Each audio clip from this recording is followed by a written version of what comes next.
Hi friends, நான் இப்போ என்ன எடுக்க போகிறேன் அப்படின்னு பார்த்தீங்கன்னா class 10 maths CBSE. So maths சிபிஎஸ்சியில் ஃபஸ்ட்டு சாப்டர் என்ன அப்படின்னு கேட்டிங்கன்னா சாப்டர் 1ல் என்ன இருக்குது அப்படின்னு பார்த்தீங்கன்னா ரியல் நம்பர்ஸ். ஸோ ரியல் நம்பர்ஸ்க்கு முன்னாடி நம்ம என்ன பார்க்க போகிறோம் அப்படின்னு பார்த்தீங்கன்னா சின்ன வயசில் நம்ம படிச்சிருப்போம், லோயர் கிளாஸில் நம்ம ஏற்கனவே படிச்சிருக்கோம். என்ன அப்படின்னு பார்த்தீங்கன்னா natural numbers, types of numbers படிச்சிருப்போம். அதில் ஃபர்ஸ்ட் ஒன் நேச்சுரல் நம்பர்ஸ்ன்னு படிச்சிருப்போம். நேச்சுரல் நம்பர்ஸை என்னன்ற நம்பரால் டினோட் பண்ணுவாங்க. அதே மாதிரி ஹோல் நம்பர் படிச்சிருப்போம். ஹோல் நம்பர்ஸ் அப்படின்னு சொல்லி பார்த்தீங்கன்னா அதை எதனால் டினோட் பண்ணுவாங்க அப்படின்னு பார்த்தீங்கன்னா டபிள்யூன்ற லெட்டரால் டினோட் பண்ணுவாங்க. And then integer.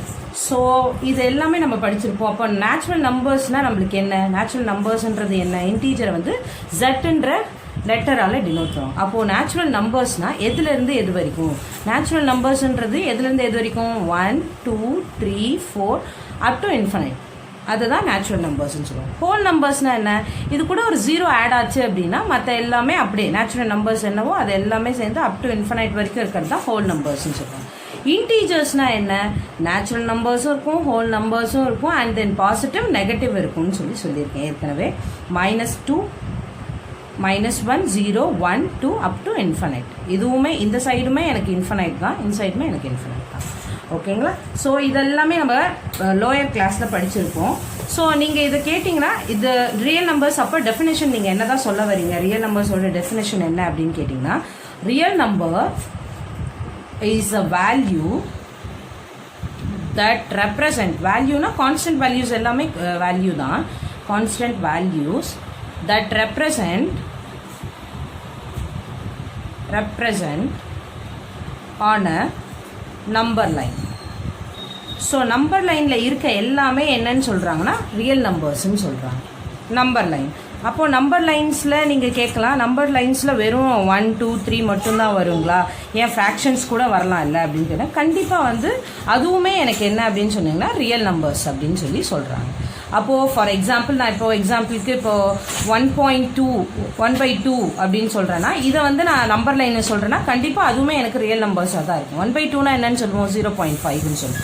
0.5ன்றது எப்படி மார்க் பண்ணுவோம், இப்போ ஒரு நம்பருக்கும் இன்னொரு நம்பருக்கும் நடுவில் எனக்கு 10 லைன்ஸ் இருக்கிறதா அர்த்தம். ஸோ 10 லைன்ஸை கவுண்ட் பண்ணு. இப்போது 0.5னா 0க்கும் 1க்கும் நடுவில் இருக்க இந்த சென்ட்ரல் லைன். ஸோ அப்போ 0.5மே எனக்கு என்னன்னு சொல்கிறாங்க ரியல் நம்பர்ஸ்ன்னு சொல்கிறாங்க.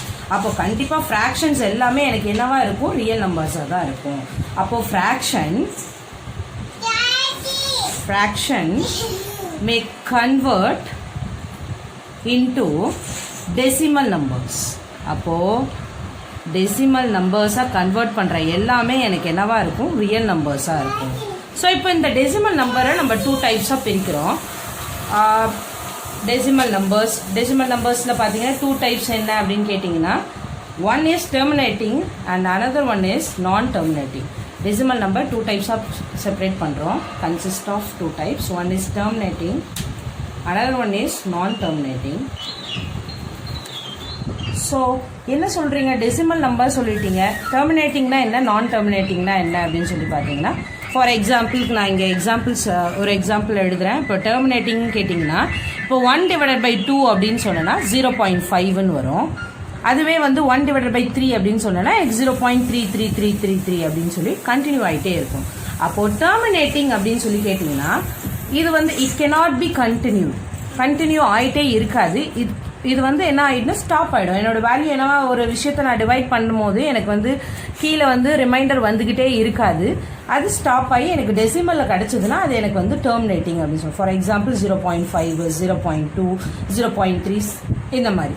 இதுவே நான் டெர்மினேட்டிங் சொன்னால் நான் டெர்மினேட்டிங்லையும் 2 டைப்ஸ் இருக்குது. One is recurring, another one is நான் ரெக்கரிங்னு சொல்கிறாங்க.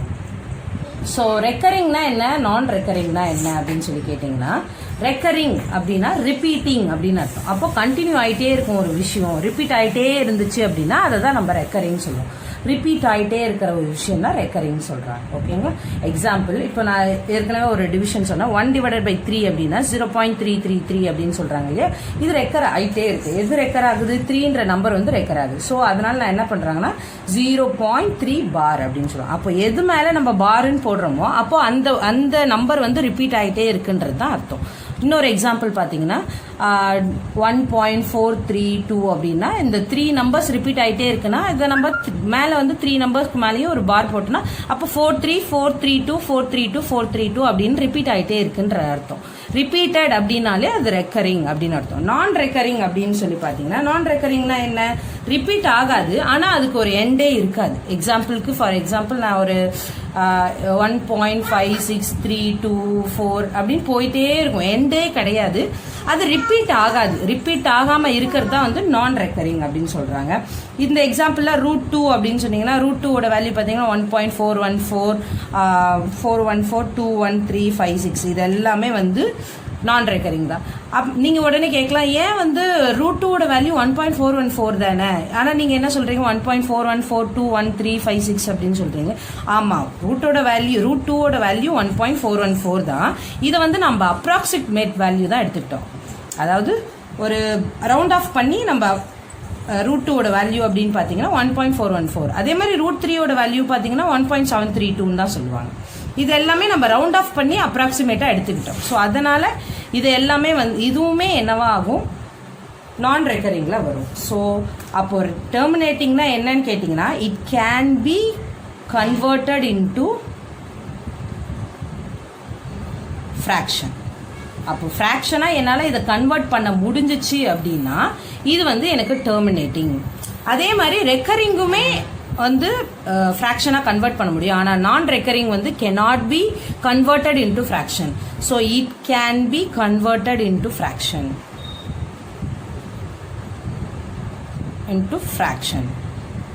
ஆனால் நான் ரெக்கரிங் வந்து it cannot be converted into fraction. So it cannot be.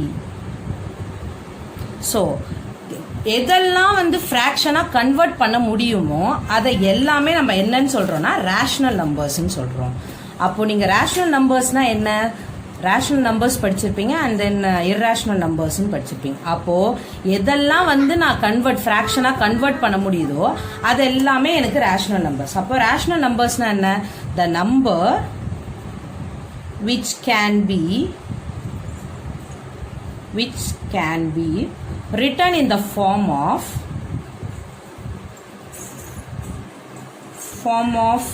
p by q. p by q அப்படின்றது pqன்றது என்னன்னா இன்டீஜர்ஸ் அப்படின்னு அர்த்தம். இன்டீஜர்ஸ்னா எனி நம்பர், வேற எதுவுமே கிடையாது. p, qன்றது வந்து எனி நம்பர். ஆனால் இதில் ஒரே ஒரு கண்டிஷன் என்ன, q is not equal to 0. அப்போ qன்றது எப்பயுமே 0வா வரக்கூடாது. அதுதான் ரேஷ்னல் நம்பர்ஸ். இப்போ ரேஷ்னல் நம்பர்ஸ்னா என்னன்னு பார்த்துட்டோம். இர்ரேஷ்னல் நம்பர்ஸ்னா என்னன்னு பார்த்துட்டோம். இப்போ இர்ரேஷ்னல் நம்பர்ஸ்னா என்ன, சேம் அதே தான். ஆனால் இர்ரேஷ்னல் நம்பர்ஸ்னா என்ன அப்படின்னு சொல்லி பார்த்தீங்கன்னா irrational numbers it cannot be written in the form of p by q. It cannot be written in the form of p by q. So PQ ன்றது integers தான். அப்போ இது irrational அப்படின்னு சொல்லி பார்த்தீங்கன்னா இது ஃப்ராக்ஷனாக கன்வெர்ட் பண்ண முடியாததான் irrational. ஏற்கனவே நம்ம சொல்லியாச்சு. ஸோ இப்போ ரேஷ்னல் irrational ரெண்டு விஷயம் பார்க்க போகிறோம். அப்போது ரேஷ்னல் நம்பர்ஸ்னால் என்னென்னு பார்க்க போகிறோம், irrational நம்பர்ஸ்னால் என்னென்னு பார்க்க போகிறோம். irrational irrational. ஸோ ரேஷ்னல் நம்பர்ஸ்க்கு இப்போ நம்ம எக்ஸாம்பிள் சொல்ல போகிறோம் அண்ட் தென் irrational நம்பர்ஸ்க்கு எக்ஸாம்பிள் சொல்ல போகிறோம். ஃபார் எக்ஸாம்பிள் ரேஷ்னல் நம்பர்ஸ் அப்படின்னு சொல்லி பார்த்தீங்கன்னா 3/10. இப்போது ஃபார் எக்ஸாம்பிள் 10/3 அப்படின்னு எழுதுறேன் அப்படின்னு வச்சுக்கோங்களேன். இதை டிவைட் பண்ணி பாருங்கள். 10/3 அப்படின்னு சொன்னால் 3 3s are 9, 1 திருப்பி வரும், டெசிமல் இருக்கும், திருப்பி 39103. ஸோ ஆன்சர் என்ன, 3.3333 ரிப்பீட் ஆகிட்டே இருக்கிறது. அப்போது இதை வந்து என்னன்னு சொல்லுவோம், 3.3 பார். ஸோ ரிப்பீட் ஆகிட்டே இருந்தாலுமே அது ரேஷ்னல் நம்பர்ஸ் தான். என்ன ரேஷ்னல் நம்பர்ஸோட கண்டிஷன் என்னன்னா P/Qல என்னோடது வந்து ஃப்ராக்ஷனாக கன்வெர்ட் பண்ண முடிஞ்சால் எல்லாமே ரேஷ்னல் நம்பர்ஸ் தான். எது வந்து ஃப்ராக்ஷனாக கன்வெர்ட் பண்ண முடியாதோ அது எல்லாமே irrational நம்பர்ஸ் தான். அப்போ நீங்கள் கேட்கலாம், அப்போ 5ன்றது ரேஷ்னல் நம்பர்னு சொல்கிறாங்க, அப்போ இது எப்படி ரேஷ்னல் நம்பர் நீங்கள் சொல்லுவீங்க அப்படின்னா இதை ஃப்ராக்ஷனாக எப்படி எழுதலாம், நம்ம 5/1 எழுதலாம். அப்போது எனக்கு என்ன சொன்னாங்க, P/Q ஃபார்மில் எழுதலாம். ஆனால் இந்த கியூன்ற இது வந்து எப்படின்னா இருக்கும், நாட் ஈக்குவல் டு 0வா தான் இருக்கணும். 0வை தவிர்த்து வேற எந்த நம்பராக இருந்தாலுமே அது ரேஷனல் நம்பர்ஸ் தான் அப்படின்னு சொல்கிறாங்க. அப்போது வெறும் சிங்கிள் டிஜிட்டாக வந்தாலுமே அது ரேஷனல் நம்பர்ஸ் தான். இப்போ நம்ம என்ன பார்க்க போகிறோம்னா இர்ரேஷனல் நம்பர்ஸோடைய எக்ஸாம்பிள்ஸ் பார்க்க போகிறோம். இர்ரேஷனல் நம்பர்ஸ்க்கு ஃபார் எக்ஸாம்பிள் 1.2372 போயிட்டே இருக்கும், எண்ட்லெஸ். அப்படி இருந்துச்சுன்னா அது எல்லாமே இரேஷனல். ஏன்னா இதை வந்து நம்ம ஃப்ராக்ஷனாக கன்வெர்ட் பண்ணவே முடியாது. அப்போ √3 √2 இது எல்லாமே வந்து இர்ரேஷனல் நம்பர்ஸ். அப்போ √3யோட வேல்யூ நம்ம ஏற்கனவே சொல்லிட்டோம் 1.732 பாயிண்ட் அந்த மாதிரி போயிட்டே இருக்கு இல்லைங்களா. இதை வந்து ரவுண்ட் ஆஃப் பண்ணி தான் நம்ம சொல்லியிருக்கிறதுனால இதை வந்து இர்ரேஷனல் நம்பர்ஸ் தான். அப்போ √3யுமே ரேஷனல், ரூட்டுக்குள்ளார எது இருந்தாலுமே இர்ரேஷனல். அப்போ நீங்கள் கேட்கலாம் அப்போ √4மே இர்ரேஷனலா அப்படிங்க. √4னா என்ன அர்த்தம், 2வை கன்வெர்ட் ஆகணும். அப்போ இது இர்ரேஷனல் கிடையாது, ரேஷனல் தான். அப்போ √2வோட வேல்யூனா 1.414 போயிட்டே இருக்கிறது, அப்போ இர்ரேஷனல். அப்போது பையோட வேல்யூமே இர்ரேஷனல்ஸ். இது கண்டிப்பாக 1 மார்க்ஸில் கேட்பாங்க, பையோட வேல்யூ இர்ரேஷனல் சொல்கிறாங்களே. அப்போ பையனா நம்மளுக்கு ஏற்கனவே தெரியும் 22/7 நம்ம P/Q ஃபார்மேட்டில் தான் இருக்கே அப்படின்னு சொல்லி கேட்டிங்கன்னா எஸ், P/Q ஃபார்மேட்டில் தான் இருக்குது. இதுவுமே வந்து ரவுண்ட் ஆஃப் பண்ணி 3.14க்கான வேல்யூவை தான் நம்ம என்னென்னு எழுதியிருக்கோம்னா 22/7ன்னு எழுதியிருக்கோம். அதனால தான் இதை வந்து என்னன்னு சொல்கிறாங்கன்னா 22/7ன்றது ரவுண்ட் ஆஃப் பண்ணி அப்ராக்சிமேட் வேல்யூக்காக இந்த 3.14 தான் நம்ம 22/7ன்னு எழுதுகிறோம். ஆனால் பையோட வேல்யூ என்னன்னு பார்த்தீங்கன்னா 3.14159 அப்படின்றது தான் பையோட வேல்யூ.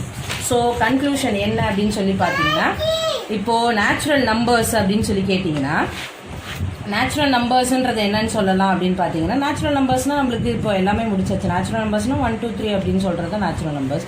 இது கூட ஒரு 0 சேர்த்தோம் அப்படின்னா இது வந்து ஹோல் நம்பர். ஸோ இது கூட மைனஸ் ப்ளஸ் எல்லாம் சேர்ந்து வந்துச்சு அப்படின்னா இது எல்லாமே எனக்கு என்னவா இருக்குன்றாங்க, இன்டீஜர்ஸ்ன்னு சொல்கிறாங்க. இதுவுமே எண்ட்லெஸ் இன்டீஜர்ஸ். ஸோ இதெல்லாம் கூட சேர்ந்து எனக்கு ஒரு ஃப்ராக்ஷன் கிடைச்சிது அப்படின்னா அதுதான் என்னுடைய ரேஷனல் நம்பர்ஸ்ன்னு சொல்கிறாங்க. என்னால் ரேஷனல் நம்பர்ஸ்னால் என்னால் டிவிஷனில் எழுத முடியணும், அதே மாதிரி டெசிமலில் இருக்கணும், அதே மாதிரி பாசிட்டிவாகவும் இருக்கலாம் நெகட்டிவாகவும் இருக்கலாம், எப்படி வேணால் இருக்கலாம். அதே மாதிரி P/Q ஃபார்மேட்டில் இருந்துச்சுனாலே அது எனக்கு ரேஷனல் நம்பர். அப்போ இர்ரேஷனல் நம்பர்ஸ்னால் என்னன்னு கேட்டிங்க அப்படின்னு பார்த்தீங்கன்னா, இர்ரேஷனல் நம்பர்ஸ்னால் நம்ம ஏற்கனவே சொன்னது தான். இர்ரேஷனல் நம்பர்ஸ்னால் it cannot be write in the form of P/Q. அப்போது ரூட்டுக்குள்ளார வர்றது எல்லாமே வந்து இர்ரேஷனல் நம்பர். அப்போ √3 √2 √5 √7 அப்போ பையுமே எனக்கு இர்ரேஷனல் நம்பர். ஏற்கனவே சொன்னோம். இதுதான் வந்து கன்க்ளூஷன். இப்போ நம்ம படித்ததுக்கான கன்க்ளூஷன்.